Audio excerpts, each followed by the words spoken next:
Hello friends, मैं विकास रावत आपका YouTube channel पर हार्दिक स्वागत करता हूं। जैसा कि आपको पता है कि आपके यूपी ट्रिपल एससी पैट के लिए एडमिट कार्ड जारी हो चुके हैं, उसी परिप्रेक्ष्य में मैं एक नया वीडियो लेकर आपके सामने उपलब्ध हुआ हूं। आज हम लोग चर्चा करने जा रहे हैं कॉमनवेल्थ जो हाल ही में संपन्न हुए हैं उनके कुछ महत्वपूर्ण आंकड़ों को लेकर। ये आपके प्रश्न पत्र में कहीं ना कहीं रखा मिलेगा, चाहे सेकंड शिफ्ट में या फर्स्ट शिफ्ट में। करंट अफेयर्स का एक महत्वपूर्ण इवेंट है कॉमनवेल्थ गेम्स। छोटा सा वीडियो होगा, इसको ध्यान से देखिएगा।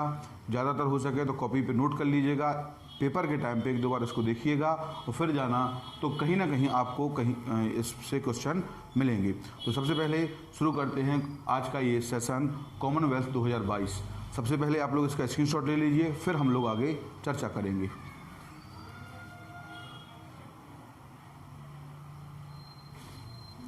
आशा है आप लोगों ने स्क्रीनशॉट इसका ले लिया होगा। अब आगे की चर्चा प्रारंभ करें उससे पहले एक बात कहेंगे आपसे कि जितने लोग भी इस वीडियो को देख रहे हैं उनसे यही आशा है कि इस चैनल को सब्सक्राइब करें, बेल आइकन को प्रेस कर लें, क्योंकि आगामी जितने भी हम वीडियो डालेंगे उसका नोटिफिकेशन आप तक सीधा पहुंचे। और जितना से ज़्यादा हो सके इसको दूसरों तक फिर शेयर करिए, क्योंकि आप जितना शेयर करेंगे तो कहीं ना कहीं इस वीडियो की रीच उन बच्चों तक भी पहुंचेगी जो क्लास नहीं ले पा रहे हैं या जिनको पैट पहली बार दे रहे हैं, तो कहीं ना कहीं उनके स्कोर बढ़ाने में ये वीडियो मदद करेगी। तो आज हम स्टार्ट करते हैं कॉमनवेल्थ गेम। सबसे पहले याद रखना है कॉमनवेल्थ गेम्स 2022 में संपन्न हुए हैं। ये संस्करण कौन सा था? तो 22वां संस्करण था। तो 22वां संस्करण हुआ है 2022 में, ये आपको याद रखना है। अगर हम चर्चा करें कि इसका आयोजन कहाँ किया गया, तो याद रखना है बर्मिंघम में इसका आयोजन किया गया, यूके में। यूके मतलब जो यूनाइटेड किंगडम है, ग्रेट ब्रिटेन है, वही। तो बर्मिंघम में इसका आयोजन किया गया। इसका शुभंकर आपको याद रखना है पेरी द बुल। शुभंकर पूछा जा सकता है किसने शुभंकर या कौन सा शुभंकर था, तो पेरी द बुल इसका शुभंकर था। आदर्श वाक्य क्या है? आदर्श वाक्य याद रखना है गेम फॉर ऑल। याद रखना है आदर्श वाक्य है गेम फॉर ऑल, जबकि शुभंकर है पेरी द बुल। पहली बार शामिल कौन सा खेल हुआ है? तो याद रखना कॉमनवेल्थ में पहली बार जो खेल शामिल हुआ है उसका नाम है महिला क्रिकेट। तो याद रखना है महिला T20 क्रिकेट पहली बार शामिल किया गया है। और तो ये आपको याद रखना है कि कॉमनवेल्थ गेम्स 2022 में जो संपन्न हुए, कहाँ पर संपन्न हुए? बर्मिंघम में संपन्न हुए हैं। कौन सा सेशन था? तो 22वां संस्करण था। इसका जो शुभंकर क्या था, मस्कट क्या था? तो आपको याद रखना है इसका शुभंकर या मस्कट पेरी द बुल था। आदर्श वाक्य क्या था? तो गेम फॉर ऑल, ये भी आपको याद रखना है। पहली बार कौन सा खेल शामिल हुआ है? तो याद रखना है पहली बार खेल शामिल हुआ है कौन सा? महिला क्रिकेट। कुल कितने देशों ने इसमें भाग लिया था? तो याद रखना है 72 कुल देश थे। और कितने खेल इसमें संपन्न हुए? तो लगभग 20 खेल खेले गए। और कितनी स्पर्धाएं हुई? तो लगभग 280 स्पर्धाएं इसमें आयोजित की गई। तो याद रखना है कुल देश कितने हैं? 72। कुल खेल कितने खेले गए?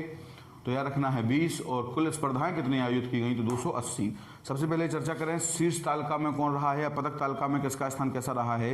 तो सबसे पहले आपको याद रखना है कि जो पदक तालिका में है उसमें पहले स्थान पर है कौन सा? ऑस्ट्रेलिया। सबसे महत्वपूर्ण है कि कॉमनवेल्थ गेम्स 2022 का जो 22वां संस्करण हुआ है उसमें पहले स्थान पर कौन रहा है? तो आपको याद रखना है ऑस्ट्रेलिया। दूसरे स्थान पर कौन रहा है? तो आपको याद रखना है इंग्लैंड। और तीसरे स्थान पे है कनाडा। और चौथे स्थान पे है अपना प्यारा भारत। तो याद रखना है कॉमनवेल्थ गेम्स 2022 के 22वें संस्करण में भारत कौन से स्थान पे रहा है पदक तालिका में? तो चौथे स्थान पे रहा है।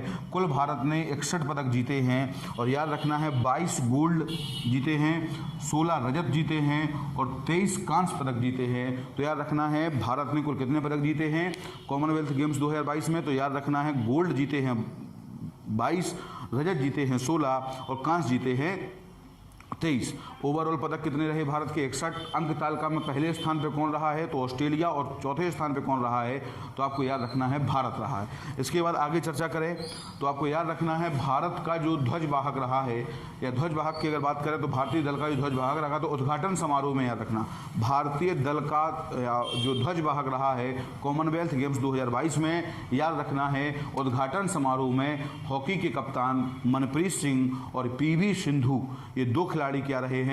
भारत के ध्वजवाहक रहे हैं उद्घाटन समारोह में। तो आपसे पूछा जाएगा कॉमनवेल्थ गेम्स 2022 में भारतीय दल का ध्वजवाहक कौन रहा है उद्घाटन समारोह में? तो याद रखना है मनप्रीत सिंह। और दूसरे स्थान पर रहे हैं कौन? या PV सिंधु, दोनों ने भारत का ध्वजवाहक किया। अगर आपसे पूछा कि समापन समारोह में किसने भारत का, तो याद रखना है निखत जरीन, जो बॉक्सिंग के खिलाड़ी हैं निखत जरीन, याद रखना है इन्हों के द्वारा। और अगर चर्चा करें शरद कमल टेबल टेनिस के खिलाड़ी हैं, इन दोनों ने समापन समारोह में भारत की ओर से क्या किया है? ध्वजवाहक बने हैं। तो याद रखना भारत का ध्वजवाहक कौन रहा, तो उद्घाटन समारोह में ध्वजवाहक रहे हैं कौन, मनप्रीत सिंह। और अगर आपसे पूछे दूसरा व्यक्ति कौन था, तो पीवी सिंधु। ये दो खिलाड़ी रहे हैं उद्घाटन समारोह में, जबकि समापन समारोह में निखत जरीन और दूसरा खिलाड़ी है कौन, शरद कमल। तो इसके बारे में आपको याद रखना, पिछले पैट में इस क्वेश्चन पूछा गया था। आगे चर्चा करें, भारत ने कुल कितने खेलों में भाग लिया, तो बहुत इंपॉर्टेंट है, भारत ने कुल 15 खेलों में भाग लिया है। कितने खेल हैं, कुल 15 खिलाड़ियों ने भाग लिया है। पहला गोल्ड भारत को किसने दिलाया, तो याद रखना है पहला गोल्ड महिलाओं में मीराबाई चानू ने भारत तोलन में दिलाया है। जबकि पुरुष में अगर बात करें तो कौन सा पुरुष है जिसने पहला गोल्ड जीता है, तो जेरेमी लाल रिनुंगा, जो भी भारत तोलन से संबंधित हैं, इनके बारे में भी याद रखना। तो दोनों के बारे में रखना, मीराबाई चानू जो कि वेट लिफ्टर हैं और महिला श्रेणी में पहला गोल्ड इन्होंने जीता है, जबकि जेरेमी लाल रिनुंगा जो हैं वो पहला गोल्ड उन्होंने पुरुष श्रेणी में जीता है। तो भारत का पहला गोल्ड। आगे चर्चा करें, अगर केवल गोल्ड ना कहे, केवल कहे कि भारत का पहला पदक कौन जी कर रहा था, तो याद रखना है संकेत सागर जी भारत की ओर से पहला पुरस्कार लेकर आए थे या पहला पदक लेके आए थे। लेकिन गोल्ड पूछे तो याद रखना है पहला है नाम मीराबाई चानू और जेरेमी लाल रिनुंगा, ये आपको थोड़ा सा याद रखना है। सर्वाधिक स्वर्ण पदक भारत को रेसलिंग में प्राप्त हुए हैं, बहुत इंपॉर्टेंट है, याद रखना कि भारत को सबसे ज़्यादा स्वर्ण पदक काय में मिले हैं, तो याद रखना है रेसलिंग में मिले हैं। काय में मिले हैं, रेसलिंग में। कितने पदक मिले ओवरऑल, रेसलिंग माने कुश्ती, 6 पदक। भारत को सबसे ज़्यादा स्वर्ण पदक रेसलिंग इवेंट में मिले हैं। और कितने पदक मिले हैं, तो आपको याद रखना है भारत ने 6 पदक यहाँ से हासिल किए हैं। वो कौन से 6 खिलाड़ी थे, तो सबसे पहले याद रखना है साक्षी मलिक, बजरंग पुनिया, दीपक पुनिया, रवि दहिया, विनेश फोगट और नवीन। ये आपको थोड़ा सा याद रखना है। तो भारतीय जो सर्वाधिक स्वर्ण पदक भारत को कौन से गेम में मिले हैं, तो याद रखना रेसलिंग में मिले हैं, कुश्ती में मिले हैं, जिसमें 6 गोल्ड मेडल भारत को प्राप्त हुए हैं।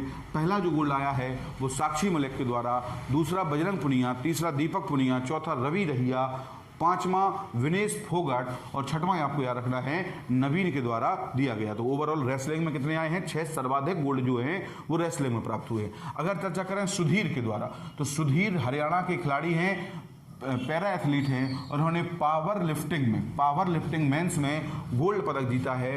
तो पूछा जाने वाला क्वेश्चन बन सकता है कि बताइए वो कौन सा पैरा एथलीट था जिन्होंने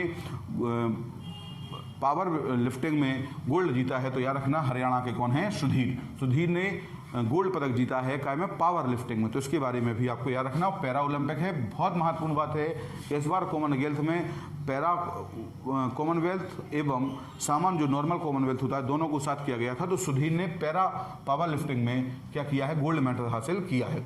आगे चर्चा करें, भारत ने वेट लिफ्टिंग में 3 गोल्ड हासिल किए हैं। काय में, वेट लिफ्टिंग भारत तोलन में भारत ने 3 गोल्ड हासिल किए। जैसे सबसे पहले मीराबाई चानू के बारे में रखना, 49 किलोग्राम श्रेणी में उन्होंने गोल्ड जीता है और मणिपुर से आती हैं कौन, मीराबाई चानू। तो आपसे खिलाड़ी भी पूछ सकता है कि बताइए मीराबाई चानू का संबंध कैसे है, तो आपको याद रखना भारत तोलन यहाँ वेट लिफ्टिंग से है। जेरेमी लाल रिनुंगा ये भी गोल्ड लेकर आए हैं और ये मिजोरम से आते हैं, 67 किलोग्राम की भार श्रेणी में इन्होंने ये पुरस्कार जीता है। अगला नाम है अंजिता सेवली, पश्चिम बंगाल से आती हैं, 73 किलोग्राम भार श्रेणी में इन्होंने। तो 3 कौन से हो गए, मीराबाई चानू, दूसरा है जेरेमी लाल रिनुंगा और अंजिता सेवली। तो याद रखना है पावर लिफ्टिंग में भारत ने 3 जीते हैं। पहला नाम याद रखना है मीराबाई चानू का, दूसरा नाम है जेरेमी लाल रिनुंगा का और तीसरा नाम है अंजिता सेवली का। ये आपको थोड़ा सा याद रखना है। अगर हम बॉक्सिंग की बात करें तो बॉक्सिंग में याद रखना है, बॉक्सिंग में भी भारत को 3 गोल्ड प्राप्त हुए हैं। बॉक्सिंग में भी कितने प्राप्त हुए हैं, 3। पहला याद रखना है निखत जरीन, अमित पंघल और नीतू धांधस। ये 3 खिलाड़ी ऐसे रहे जिन्होंने बॉक्सिंग में भारत को गोल्ड दिलाया है। सबसे पहले नाम है निखत जरीन, याद रखना है तेलंगाना से आती है निखत जरीन और इन्होंने 58 किलोग्राम भार में या 58 किलोग्राम भार श्रेणी में बॉक्सिंग में प्रतियोगिता में गोल्ड मेडल हासिल किया है। दूसरा है अमित पंघल, हरियाणा से आते हैं, और नीतू धांधस ये भी कहाँ से आते हैं, बॉक्सिंग के लिए गोल्ड लाए हैं और हरियाणा से आते हैं। तो याद रखना बॉक्सिंग में निखत जरीन, अमित पंघल और नीतू धांधस। अमित पंघल और नीतू धांधस हरियाणा से आते हैं, जबकि निखत जरीन का संबंध कहाँ से है, तेलंगाना से है। आगे चर्चा है बैडमिंटन। तो बैडमिंटन के बारे में याद रखना कि बैडमिंटन में भी भारत को 3 गोल्ड हासिल हुए हैं। सबसे पहले पीवी सिंधु जो आंध्र प्रदेश की क्या है, शटलर हैं, उनके बारे में रखना है। लक्ष्य सेन उत्तराखंड से आते हैं, ये भी गोल्ड मेडल लाए हैं। और सात्विक एवं चिराग, याद रखना सात्विक एवं चिराग मिक्स्ड जो प्रतियोगिता हुई थी उसमें लाए हैं, जबकि लक्ष्य सेन और पीवी सिंधु सिंगल में ये पुरस्कार लेकर आए हैं। तो याद रखना है बैडमिंटन में 3 गोल्ड, बॉक्सिंग में 3 गोल्ड और पावर लिफ्टिंग या वेट लिफ्टिंग में भी 3 गोल्ड लाए हैं। आगे चर्चा करें टीम के बारे में, तो याद रखना है भारतीय महिला टीम गोल्ड लाई है लॉन बॉल में। सबसे इंपॉर्टेंट है याद रखना, भारतीय महिला टीम गोल्ड पुरस्कार लाई है काय में, लॉन बॉल्स में। आगे चर्चा करें, भारतीय महिला टीम रजत लाई है क्रिकेट में। तो याद रखना है भारतीय महिला टीम जो है वो रजत पुरस्कार लाई है कहाँ से, क्रिकेट में, T20 में। तो याद रखना T20 क्रिकेट में। तो ये भी बहुत बड़ी बात है, पहली बार खेल शामिल किया गया और भारत ने रजत पुरस्कार जीता है। ऑस्ट्रेलिया से फाइनल मुकाबला हार गई थी, उसके बाद भारत दूसरे स्थान पर रही है। भारतीय महिला टीम कांस्य पुरस्कार लाई है हॉकी में। तो याद रखना, भारतीय महिलाओं की टीमों ने भी किस्मत दिया है, लॉन बॉल्स में गोल्ड मिला है भारतीय महिला टीम को, क्रिकेट की जो भारतीय महिला टीम थी उसको रजत पुरस्कार मिला है, जबकि हॉकी में भारतीय महिला टीम को कांस्य पुरस्कार मिला है। ये आपके लिए बहुत इंपॉर्टेंट होने जा रहा है। अब हम अगर पुरुषों की बात करें तो याद रखना है, भारतीय पुरुष गोल्ड पुरस्कार, भारतीय पुरुष टीम जो है गोल्ड लाई है टेबल टेनिस में। याद रखना है, भारतीय पुरुष टीम गोल्ड लाई है काय में, टेबल टेनिस में। और भारतीय पुरुष टीम रजत पुरस्कार लाई है हॉकी में, काय में, हॉकी में। और भारतीय पुरुष टीम रजत पुरस्कार लाई है लॉन बॉल्स में। तो 2 रजत लाई है, 1 गोल्ड लाई है भारतीय पुरुष टीम। तो याद रखना, भारतीय पुरुष टीम गोल्ड काय में लाई, टेबल टेनिस में। भारतीय पुरुष टीम रजत पुरस्कार काय में लाई है, हॉकी में। और भारतीय पुरुष टीम रजत पुरस्कार एक और लाई है लॉन्स बॉल्स में। तो हॉकी और लॉन्स बॉल्स में रजत पुरस्कार है, जबकि गोल्ड काय में आया है टेबल टेनिस में। इसी प्रकार महिलाओं का गोल्ड काय में आया है लॉन बॉल्स में, और रजत आया है क्रिकेट में, और कांस्य आया है हॉकी में। आगे चर्चा, एक और बहुत महत्वपूर्ण फैक्ट है भावना पटेल। भावना पटेल के बारे में रखना, एक तो गुजरात की हैं और गोल्ड पुरस्कार लाई हैं टेबल टेनिस में, और ये पैरा एथलीट्स हैं। तो याद रखना है, भावना पटेल गोल्ड पुरस्कार लाई हैं पैरा टेबल टेनिस में। ये भी बहुत महत्वपूर्ण बात है। और लास्ट चर्चा है कि जो अगला कॉमनवेल्थ गेम्स होना है 2023 में, ये कॉमनवेल्थ 2023 जो 23वां होना है, ये 22वां संस्करण था, 23वां संस्करण 2026 में आयोजित किया जाना है, और ये किया जाना है विक्टोरिया में। तो ये जितनी भी बातें हमने आपको बताई हैं, इन सभी बातों को आपको याद रखना है। कहीं ना कहीं आपके पेपर के पॉइंट ऑफ व्यू से ये चीज़ें बहुत महत्वपूर्ण हैं। तो इसको 1-2 बार देख लीजिए, अंतिम समय पर इसको जरूर देख के जाइएगा। आपको कहीं ना कहीं पेपर से क्वेश्चन मिलेंगे। जो ये पुरुष और महिला हॉकी टीम का संबंध है, इनको जरूर 1-2 बार बहुत अच्छे से याद करके जाइएगा, आपको पेपर मिलेगा। आशा है कि ये वीडियो आपको अच्छा लगा होगा।